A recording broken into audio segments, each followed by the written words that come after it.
Hello everyone, welcome back to our YouTube channel Smart Preparation to Success. How are you all? I hope everyone are fine and doing well. So ఈరోజు మనం తెలంగాణ మూమెంట్లో 1969 తెలంగాణ మూమెంట్ని discuss చేద్దాం. Before to that, ఎవరైతే last classes and gentlemen agreement, Telangana regional committee and valuation of safeguards of Telangana, so ఇవి ఎవరైతే చూడలేదో అవి చూడండి ఫస్ట్. అవి చూసిన తర్వాతనే మీకు టాపిక్ అనేది అర్థమవుతుంది. 1969 తెలంగాణ మూమెంట్. సో మనకి తెలంగాణ మూమెంట్ అసలు ఎలా వచ్చింది అనేది చూద్దాం. Okay, so Andhra Pradesh was formed on 1st November 1956. Okay, so violation of Telangana safeguards last క్లాస్లో డిస్కస్ చేసాం. Okay, violations of safeguards of Telangana, right?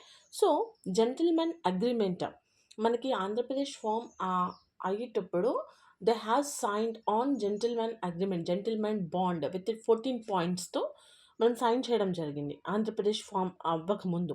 Okay, on 1st November 1956 Andhra Pradesh has been formed. So Andhra leaders violated 1956 gentlemen's agreement safeguards not implemented effectively between 1956 to 1969. అంటే 1969 వరకు ఎందుకు ఏవైతే మనకి ఇచ్చారో మాట మేము ఇంప్లిమెంట్ చేస్తాము అని, అవి ఇంప్లిమెంట్ చేయనందుకే తెలంగాణ మూమెంట్ అనేది స్టార్ట్ అవ్వడం జరిగింది. ఓకే, సో అది అసలు ఎలా వచ్చింది అనేది చూద్దాం. First, discontent among engineers. So మనకి ఆంధ్ర ఫామ్ అయిన తర్వాత అరౌండ్ 1965 ఇండియా పాకిస్తాన్ వార్ జరిగింది. ఓకే, సో అక్కడ మనకి ఏమైంది అంటే 10% బడ్జెట్ అనేది కట్ చేశారు state government Andhra Pradesh. Okay, so అప్పుడు టెంపరరీ పోస్ట్ ఏవైతే ఉన్నాయో వాటిని రిమూవ్ చేశారు. పర్మనెంట్ పోస్ట్ ఎవరికి ఇచ్చారు? ఆంధ్ర పీపుల్కి ఇచ్చారు పర్మనెంట్ పోస్ట్. అప్పుడు మనకేమవుతుంది? Job loss in Telangana. Okay, so temporary post remove, permanent post given by Andhra Pradesh. Okay, Andhra people. So job loss in Telangana. Dissatisfaction among employees. So on 1957 public employment act, పార్లమెంట్లో states form అయిన తర్వాత 14 states and 6 union territories form అయిన తర్వాత మనకి 1957 public employment act అనేది వచ్చింది. Okay, Andhra Pradesh public employment resolution అనేది 1959లో ఫామ్ అయింది. Rules were implemented from that onwards. Okay, but Andhra people ఎవరైతే ఉన్నారో వాళ్ళు సుప్రీంకోర్టుకి అప్రోచ్ అయ్యారనమాట. సో ఈ రూల్స్ని ఇన్వాలిడ్ అని చెప్పడం జరిగింది. అప్పుడు ఇమీడియట్గా supreme court invalidated rules on 28 March 1969. ఏవైతే రూల్స్ ఇంప్లిమెంట్ చేశారో ఓకే అవి ఇన్వాలిడ్ అని సుప్రీంకోర్టు చెప్పిందనమాట. సో అప్పుడు ఆంధ్ర లీడర్స్ అందరూ ఏం చేశారు? నాన్ లోకల్స్ని హైర్ చేసుకోవడం స్టార్ట్ చేశారు. Okay, so out of 300 persons deputy register cooperative సొసైటీలో ఉండాల్సిన వాళ్ళలో 9 ఫ్రమ్ తెలంగాణ. ఓకే, మొత్తం 300 అవుట్ ఆఫ్ 300 పర్సన్స్లో సో 9 ఓన్లీ ఫ్రమ్ తెలంగాణనే, మిగతావి కాదనమాట. So no district panchayat officer is from Telangana. అసలు ఏ పంచాయతీ ఆఫీసర్ కూడా తెలంగాణ పర్సన్ లేరనమాట. Okay, so this is a injustice have been done to our Telangana people. Okay, next, disgruntlement among teachers. See, on 1967, how many? 4,000 illegally employed teachers. అంటే non locals అనమాట. వీళ్ళందరూ non locals means Telangana people కాకుండా ఆంధ్ర పీపుల్ని 4,000 illegally employed టీచర్స్ని arrest చేశారు. So అప్పుడు ఏమవుతుంది? వాళ్ళందరూ join అయినప్పుడు మన తెలంగాణలో అన్ఎంప్లాయ్మెంట్ అనేది ఉంటుంది. ఓకే, సో అప్పుడు తెలంగాణ రీజనల్ అసోసియేషన్ ఏం చేసిందంటే demanded use of surplus Telangana funds to fill vacancies.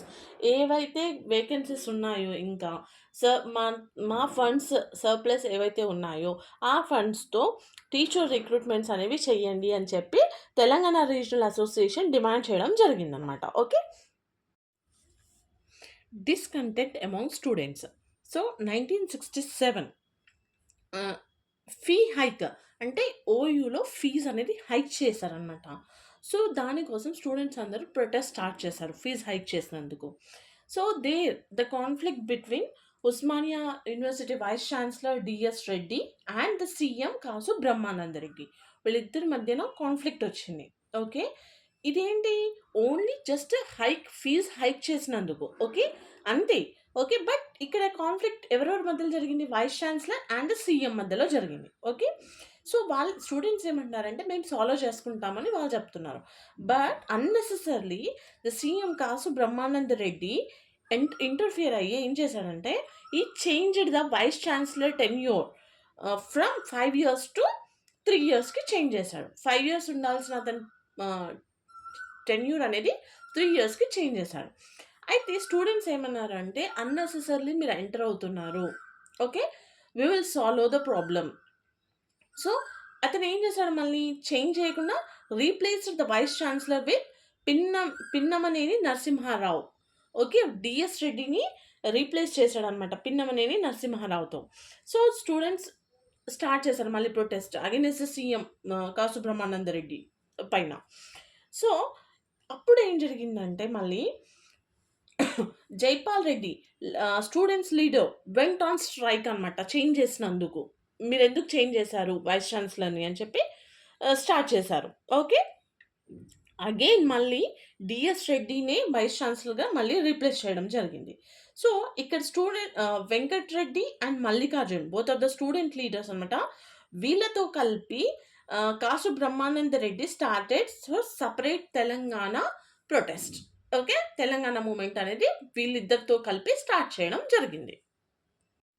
So, insulting of Telangana culture and traditions. So, ఇక్కడ ఏం చేశారంటే Andhra people Telangana slang is not good ఇలాంటి కొన్ని వర్డ్స్‌ని యూజ్ చేశారనమాట. And then the 1957 Tanguturi Prakasam Pantulu died. Andhra సీఎంకి చనిపోయినప్పుడు ఫినరల్ అనేది గవర్నమెంట్ ఫార్మాలిటీస్ తోటి చేశారు. But 1967 Hyderabad CM Burugula Ramakrishna Rao died. So, ఇతని ఫినరల్ మాత్రం గవర్నమెంట్ ఫార్మాలిటీస్‌తో చెయ్యలేదు. ఓకే. దిస్ షోస్ అంటే ఇన్సల్ట్ చేస్తున్నట్టు మన తెలంగాణ పీపుల్‌ని. ఓకే. మన కల్చర్‌ని కానీ, ట్రెడిషన్‌ని కానీ ఇన్సల్ట్ చేశారనమాట. ఓకే. నెక్స్ట్ పొలిటికల్ డిప్రైవ్డ్ మర్రి చెన్నారెడ్డి. సో, ఒక నార్థన్ న్యూస్ పేపర్‌లో మర్రి చెన్నారెడ్డిని ఫైర్ ఎయిటర్ అని కూడా అంటాం. ఓకేనా. సో, ఇక్కడ ఏం జరిగింది అంటే మర్రి చెన్నారెడ్డి 1967 ఎలక్షన్స్‌లో కాసు బ్రహ్మానంద రెడ్డి క్యాబినెట్ మినిస్టర్‌గా ఉండే. So, but Chennareddy wants to become the CM. So, but the conflict between Chennareddy and the Kasu Brahmananda Reddy. Okay. So Indira Gandhi observed that and appointed Murray Chennareddy as the Minister of Steel and Mines. So వాళ్ళిద్దరి మధ్యలో conflict చూసి ఇందిరాగాంధీ ఏం చేసిందంటే మర్రి చెన్నారెడ్డిని steel and mines మినిస్టర్గా appoint చేసింది. Okay. ఈ elected for Rajya Sabha. Okay. And 1967, Murray Chennareddy won over his opponent Vande Mataram Ramchandra Rao. Okay. But in 26th April 1968, అతను ఎవరు వందే మాత్రం రామచంద్రరావు హైకోర్టుకి అప్రోచ్ అయ్యాడు. ఓకే. అప్రోచ్ అయ్యి ఏం చెప్పాడు, అతన్ని అంటే ఎలక్షన్ ఏదైతే ఉందో ఫ్రాడ్ జరిగింది అలా అని చెప్పాడనమాట. So, high court ruled that Marri Chennareddy election is invalid, not contest in any election for 6 years. So, అంటే ఓట్ ఏదైతే ఎలక్షన్స్‌లో అతను చేసిన కొన్ని పనుల వల్ల అది ఇన్వాలిడేట్ అయింది. సో, 6 years వరకు అతను ఎలాంటి ఎలక్షన్స్‌లో కూడా కాంటెస్ట్ చేయొద్దు అని చెప్పి హైకోర్టు చెప్పడం జరిగిందనమాట. సో, బై దట్ మర్రి చెన్నారెడ్డికి ఎలాంటి జాబ్ లేదు, ఎలాంటి ఆప్షన్ లేదు. ఆ టైంలోనే తెలంగాణ మూవ్‌మెంట్ అనేది అతనికి ఒక ఆప్షన్‌గా ఉండే అనమాట. సో, అతను సపోర్ట్ చేస్తే బావుంటుంది అని చెప్పి అందులో జాయిన్ అవ్వడం జరిగింది. Okay. Next Hyderabad non gazetted officers union. ఇది సెక్రటరీ ఎవరు? Surendranath and KR Amos. Okay. Now Telangana non gazetted officers union ఇది 1964 to 65 అనమాట. దీనికి ఎవరు అంటే కేఆర్ ఆమోస్ కన్వర్టెడ్. ఓకే. ఇక్కడ హైదరాబాద్ నాన్ గెజిటెడ్ ఆఫీసర్స్ యూనియన్‌లో సెక్రటరీ ఎవరు? Surendranath and KR Amos. ఈ కేఆర్ ఆమోసే ఈ హైదరాబాద్ నాన్ గెజిటెడ్ ఆఫీసర్స్ యూనియన్‌ని Telangana non gazetted officers union అని స్టార్ట్ చేయడం జరిగింది. ఓకే. అతనే ప్రెసిడెంట్. సో, అసోసియేట్ ప్రెసిడెంట్ ఎవరు అంటే SLN Chari. Okay. So, 10th July 1968 last క్లాస్‌లో మనం చెప్పాం. Telangana safeguards day, Telangana హామీల దినోత్సవం. Okay. 10th July 1968 Telangana safeguards movement. So, Telangana safeguards movement అంటే వైలేట్ అయ్యాయి కదా, దానికోసం మూవ్‌మెంట్. సో ఎక్కడ స్టార్ట్ అయింది ఇది? Started in Palvancha. Okay, Telangana safeguards movement started in Palvancha. So 1961లో Kothagudem thermal power station was established in Palvancha of Khammam district. Khammam డిస్టిక్లో 1961లో Kothagudem thermal power station అనేది ఎస్టాబ్లిష్ చేశారు. ఓకే, అయితే ఇక్కడ ఏం జరిగింది అంటే అది ఎస్టాబ్లిష్ చేసేటప్పుడు లోకల్ ఫార్మర్స్ ఎవరైతే ఉన్నారో వాళ్ళ 1300 acres of land thermal power station కట్టడం కోసం ఇవ్వడం జరిగింది. సో అప్పుడు ఏం చెప్పారంటే, సో మీరు ఇది ఇస్తున్నారు కాబట్టి మీకు జాబ్స్ ఇస్తాము అని చెప్పడం జరిగింది. ఓకే, సో అక్కడ మొత్తం థర్మల్ పవర్ స్టేషన్లో 1400 జాబ్స్ ఉంటే ఓన్లీ 200 జాబ్స్ తెలంగాణకి ఇచ్చారు, తెలంగాణ పీపుల్కి. ఓకే, రిమైనింగ్ జాబ్స్ అన్ని ఆంధ్ర పీపుల్తో ఫిల్ చేసుకున్నారు. ఓన్లీ 200 జాబ్స్ మాత్రమే తెలంగాణ పీపుల్కి ఇచ్చారు. సో అది ఇచ్చిన తర్వాత అది ఎప్పుడు 1961లో. అగైన్ 1968లో 175 మెంబర్స్ని రిమూవ్ చేశారు. అప్పుడు రిమైనింగ్ ఎన్ని మెంబర్స్ ఉంటారు తెలంగాణ వాళ్ళు? ఓన్లీ ద 25 మెంబర్స్ అనమాట. 25 మెంబర్స్ మాత్రమే అందులో జాబ్ ఉంచారు. ఇంకా ఇక్కడ కోలిశెట్టి రామదాసు ఫ్రమ్ ఇల్లండు విలేజ్ ఏం చేశాడంటే ప్రొటెస్ట్ స్టార్ట్ చేశాడు. ఎందుకు? మాకు ఇస్తామన్నారు జాబ్స్ బట్ తీసేశారు, సో అని చెప్పి అతను ప్రొటెస్ట్ స్టార్ట్ చేయడం జరిగింది. సో నవంబర్ 1968లో డిస్కషన్ ఆన్ ముల్కీ రూల్స్ పైన డిస్కషన్ స్టార్ట్ చేయండి. ఎందుకంటే ఇక్కడ జాబ్స్ అనేవి పోయినప్పుడు ముల్కీ రూల్స్ని వాయిలేట్ చేస్తున్నట్టే కదా.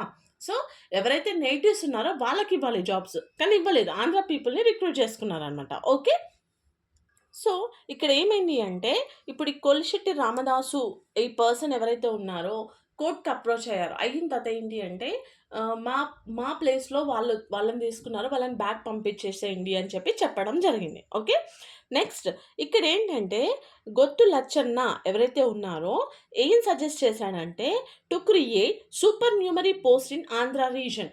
అంటే ఆల్రెడీ ఇక్కడ ఎవరైతే ఉన్నారో వీళ్ళని పంపించే బదులు ఆంధ్ర రీజన్లోనే వీళ్ళకి సూపర్ న్యూమరీ పోస్ట్ని ఇవ్వండి, వీళ్ళని పంపించే బదులు అని చెప్పడం జరిగింది.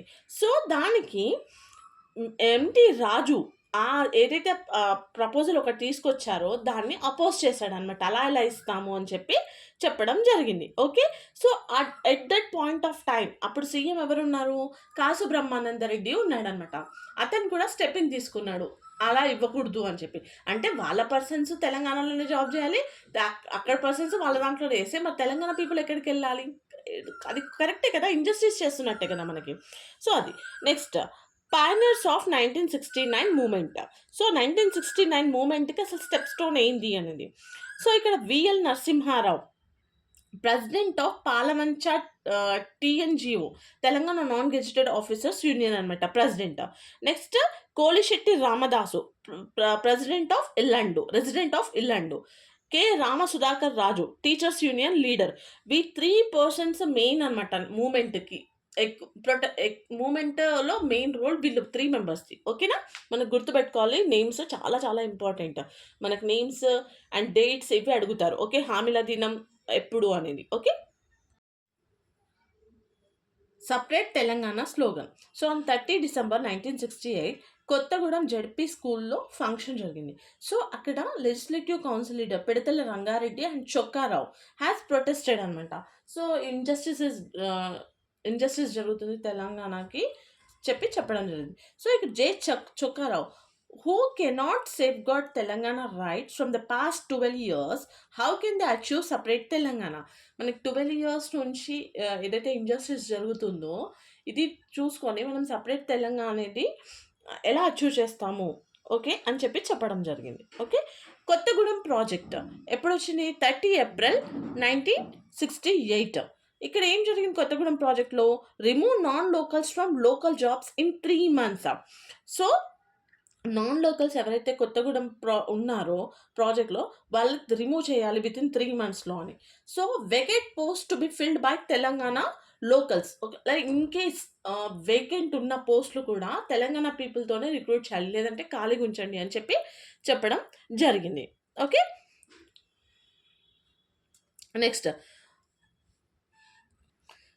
Judicial verdict January 1969. సో ఇక్కడ ఎవరు అప్పుడు justice Kuppuswamy 3rd January 1969 high court judge అనమాట అతను. అతను ఎవరికి ఫేవర్‌గా రూల్ చేశారు? Non locals. Okay. Non natives means Andhra people. Okay. So they are saying that Justice Kuppaswamy is saying that AP Electricity Board as an autonomous body, okay, but Public Employment Act not applicable. So అక్కడ public employment act అనేది not applicable. So local reservation is not applicable in any corporations and autonomous bodies అని చెప్పారు. ఎందుకు చెప్పారు ఆ word అంటే, ఏదైతే Kothagudem thermal power station నుంచి నాన్ లోకల్స్ని వెళ్ళిపోమని మనం చెప్పామో అది ఆటోనమస్ బాడీకి రిజర్వేషన్స్ అనేవి అప్లికబుల్ కావు.